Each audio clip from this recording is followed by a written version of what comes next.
j'ai eu tort. Enfin, pas exactement. Dans ma précédente vidéo où j'ai fait l'analyse du Bitcoin, j'avais dit qu'il allait sûrement revenir chercher les 30 000 et puis qu'il allait se cracher vers les 25 ou 24 000. Cependant, je n'avais pas pris en compte l'ETF de BlackRock qui allait s'interposer dans mon analyse. En effet, je ne t'apprends rien, l'analyse fondamentale prime sur l'analyse technique. Mais en tout cas, tu l'as vu, le Bitcoin s'est pris en plus 20% en seulement quelques jours et en plus 10% en un jour seulement. Et je t'assure que tu n'as pas envie de le rater. Dans cette vidéo, tu vas voir tout ce qu'il s'est passé sur le Bitcoin, pourquoi il a pumpé et surtout quel est son avenir probable. Et bien sûr, tout ça en moins de 10 minutes. Mais en réalité, je sais pas exactement vu que je suis en train de tourner ma vidéo et je ne sais pas combien elle fera au final. Mais peu importe combien de temps elle durera parce que cette vidéo va t'apporter une connaissance sur le marché et un point de vue qui est très probablement différent du point de vue que tu as actuellement. Et en plus de ça, dans la vidéo, j'ai un cadeau à te donner, donc reste bien jusqu'à la fin pour l'avoir. Bref, trêve de blabla, est-ce que tu es prêt? Alors c'est parti. On va directement commencer, mais je t'invite à lâcher un petit like et à t'abonner à la chaîne, ça me ferait super plaisir et ça me soutiendrait moi et mon travail. Maintenant que c'est dit, on va réellement commencer, je vais arrêter de te faire attendre. Alors, tout d'abord, on va un petit peu analyser ce qu'il s'est produit. Dans cette vidéo, j'avais tout simplement dit que le Bitcoin allait revenir chercher les 30 à 31 000,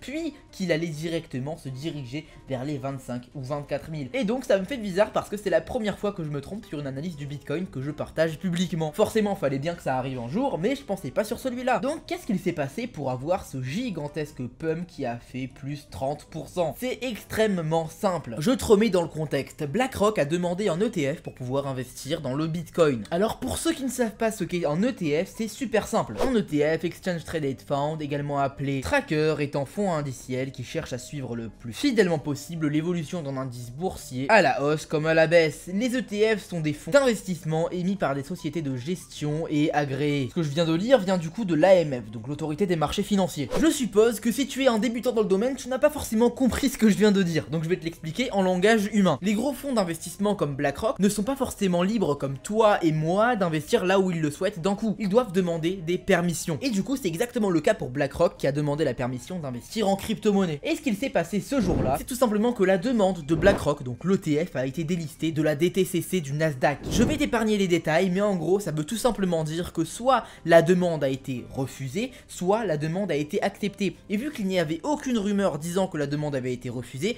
tout le monde est parti du principe que la demande a été acceptée. Et donc forcément, il y a eu du FOMO, donc du Fear of Missing Out, la peur de manquer une opportunité, qui a emporté tous les débutants et donc qui ont tous investi en flèche, en flèche, en flèche. Sauf qu'au final, la demande de BlackRock a été relistée le 25 octobre sur la DTCC du Nasdaq. Donc ça veut dire que la demande est toujours d'actualité, qu'on n'a toujours pas de réponse, donc si c'est accepté ou refusé. Ça veut dire que nous sommes toujours en attente et ce mouvement qui a été généré, c'est le mouvement que les particuliers ont généré. Mais ça, je vais l'expliquer juste après dans la vidéo. Je vais juste parler d'une autre chose, c'est le fait que la SEC vient d'attaquer BlackRock en justice pour avoir caché ses fonds d'investissement. Donc ça ne changera pas grand chose à l'ETF de BlackRock parce que je pense qu'on a l'habitude, mais la SEC attaque énormément de projets en crypto-monnaie. Et en général, la SEC abandonne les poursuites ou alors, encore pire, ils perdent la procédure judiciaire. Donc au final, c'est une annonce qui peut inquiéter certains, mais elle n'a pas de réel impact sur le marché. À part bien sûr pour le XRP qui s'était fait attaquer par la SEC, et dès que la SEC a abandonné ses poursuites, le XRP a pris une envol d'un coup. Forcément, les gens étaient moins inquiets quant à l'avenir du XRP, donc ils ont tous réinvesti. Maintenant, je vais t'expliquer pourquoi toutes les personnes qui ont investi durant ce pump ont fait une énorme erreur. Mais avant ça, tu te souviens, au début de vidéo, je t'avais promis un cadeau. Et bien, c'est le moment de te donner ce cadeau. Comme tu le sais sûrement, je vis du trading depuis plus de 5 ans et j'ai ouvert un canal Telegram te permettant de copier tous mes trades gratuitement. Attention, ne skippe pas ce passage parce que c'est très important. Au début, je galérais énormément pour évoluer en trading, tout simplement parce que je n'avais pas de mentor. J'avais décidé de tout faire par moi-même. Donc je passais de tutoriaux en tutoriaux sur YouTube et au final, je n'évoluais pas tellement parce que personne sur YouTube ne te donnera les réels secrets en trading. Tout simplement parce que les secrets se font en pratiquant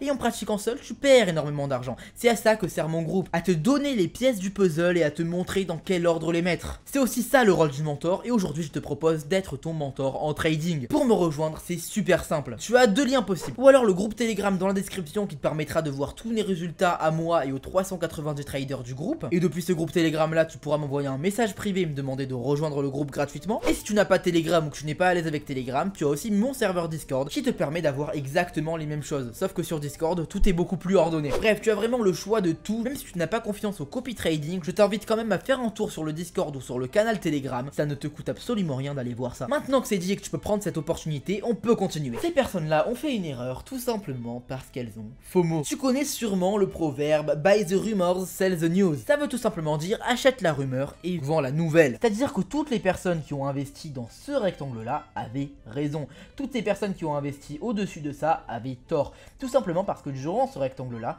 il y avait la rumeur. Cette rumeur, c'était très simple. C'était le fait que BlackRock allait investir en crypto-monnaie. Et les personnes ont commencé à accumuler sur leur portefeuille. C'est exactement ce que j'ai fait aussi. Et quand il y a eu la nouvelle que BlackRock a été accepté, et bien tout le monde a commencé à acheter en panique. Tout simplement à FOMO, donc à avoir peur de manquer l'opportunité. Et actuellement, le marché est plutôt stable. Normalement, on aurait dû avoir une correction directement après. Parce qu'en général, dès que la nouvelle arrive, le marché dump. C'est-à-dire que si là, l'ETF de BlackRock avait été accepté, je n'aurais pas été surpris de voir un Bitcoin retourner aux 30 000 en moins d'un jour. Toutes les nouvelles qui arrivent, qui sont un pas en plus pour l'évolution du Bitcoin, eh bien ça fait baisser le Bitcoin. Tout simplement parce que les investisseurs du Bitcoin savent qu'il y aura ce FOMO lorsque la nouvelle arrivera, et ils savent bien sûr qu'il faudra vendre une fois que le FOMO sera passé. C'est-à-dire que toutes les personnes qui ont investi ici sont en général des débutantes ou des personnes qui ne savent pas vraiment ce qu'ils font sur le marché. Et toutes les personnes qui ont accumulé dans cette zone-là sont des personnes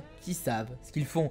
Désolé pour les couleurs très flashy, ça m'a fait un petit peu mal aux yeux là pendant que je parlais, je vais enlever ça. Mais du coup voilà ce qu'a produit l'ETF de BlackRock. Et au final on revient au point de départ, c'est-à-dire qu'il est toujours listé et on ne sait pas s'il va être accepté. D'ailleurs dis-moi en commentaire si tu penses qu'il va être refusé ou accepté. Dans ce genre de débat c'est toujours bien d'avoir énormément d'opinions différentes. Alors vraiment je t'invite à m'écrire en gros pavé me disant ton opinion. Et bien sûr je me poserai avec des popcorn, je lirai ton pavé et j'y répondrai. Et pendant que tu es dans les commentaires, je t'invite aussi à lâcher un like et à t'abonner, ça me soutiendrait vraiment moi et mon travail. Je te remercie d'avance. Maintenant qu'on a vu ce qu'il s'est passé, pourquoi ça s'est passé, surtout fondamentalement parlant, on va voir un petit peu ce qui est probable de se passer. On a deux éventualités. La première éventualité, c'est que BlackRock tarde à se faire accepter, voire refuser. C'est-à-dire qu'on aura la réponse d'ici 1 ou 2 mois, et avant ça, on laisse le marché évoluer à sa guise. À ce moment-là, le Bitcoin va très probablement revenir lentement. Alors je vais prendre le petit pinceau pour pouvoir te dessiner ça. Où est-ce qu'il est le pinceau? Il est juste là. Il va sûrement revenir lentement dans sa petite range où il était. Voilà, ça pourra faire peut-être ça, tac tac tac. J'imagine vraiment quelque chose comme ça pourra revenir et puis ranger, tout simplement. Cependant, si on a une réponse par rapport à l'ETF de BlackRock, ça sera très simple. On aura un très gros pump qui ira sûrement jusqu'aux 40 000 et puis tout à coup, tout simplement. Très simplement, c'est ce qu'il se passera. C'est-à-dire qu'il va exactement se passer ce qui vient de se passer. Sauf que là, juste ici, on a appris que en fait l'ETF n'avait pas été accepté et qu'au final il est toujours listé. Donc au lieu que ça fasse ceci, eh bien ça va juste venir se corriger lentement. Mais le jour où l'ETF va vraiment passer, on aura un très gros pump d'un coup. Et puis bien sûr, à ce moment-là, les personnes avisées vont vendre. Moi personnellement, je te dis ce que c'est mon plan économique, mais je te le rappelle, cette vidéo n'est pas un conseil d'investissement, d'accord? Si tu investis, c'est ton propre risque, pas le mien. Et personnellement, ce que je fais, c'est que je m'en fous de ce qui se passe. Moi, j'ai mes bitcoins et j'attends. Tout simplement. C'est-à-dire que là, la période du bear market est terminée, comme je l'avais expliqué dans cette vidéo, et depuis, j'attends tout simplement qu'on vienne redépasser notre ATH, ou que le bull run vienne arriver. Donc c'est-à-dire que même si on monte jusqu'aux 40 000 ou 45 000, je ne prendrai pas mes profits, parce que je sais qu'on peut aller viser les 100 000. Mais dans tous les cas, ce qui se passera pour moi, ce sera très simple. On va sûrement continuer à avoir une tendance haussière, peu importe les raisons, que ce soit fondamentales ou techniques. Par exemple, BlackRock va constituer à faire une tendance haussière, bien sûr on corrigera sûrement par là, mais ensuite ça va nous relancer sur une tendance haussière, très probablement. Et pour moi, le bull run se fera lentement mais sûrement. Et le jour du halving, c'est-à-dire en avril 2024, très probablement le marché se crashera. C'est-à-dire qu'on pourra continuer à monter petit à petit. Imaginons que le halving soit là. Selon mon humble avis, d'accord, pour moi, il se passera ça.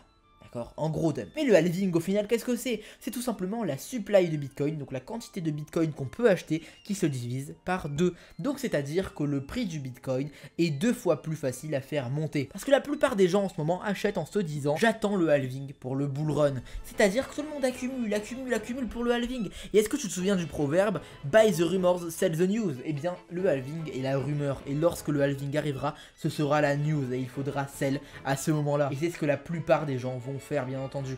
Mais après, comme je l'ai dit, le halving permet par la suite au Bitcoin de monter 2 fois plus facilement. Et c'est ce qu'il se passera. C'est-à-dire que pour moi, au final, le bull run n'en sera pas réellement un. Il y aura certes quelques petits pumps fulgurants comme celui qu'on vient d'avoir, mais aucun gros pump comme ce qu'on avait eu ici. Pour moi, ça se fera petit à petit et le jour du halving, le marché se crashera, mais ce sera pour mieux remonter. En tout cas, moi je hold mes crypto-monnaies jusqu'aux 100 000 $ sur le Bitcoin. Ça, c'est ce qui est sûr, je n'y toucherai pas. Faut bien savoir faire la différence entre les crypto-monnaies que tu hold et les crypto-monnaies que tu trades. Je pense que j'ai tout dit sur le Bitcoin. J'espère que la vidéo t'a plu. N'hésite pas à me dire en commentaire ce que tu as pensé de mon analyse. Sur ce, je te souhaite une super journée ou une super soirée. Bye.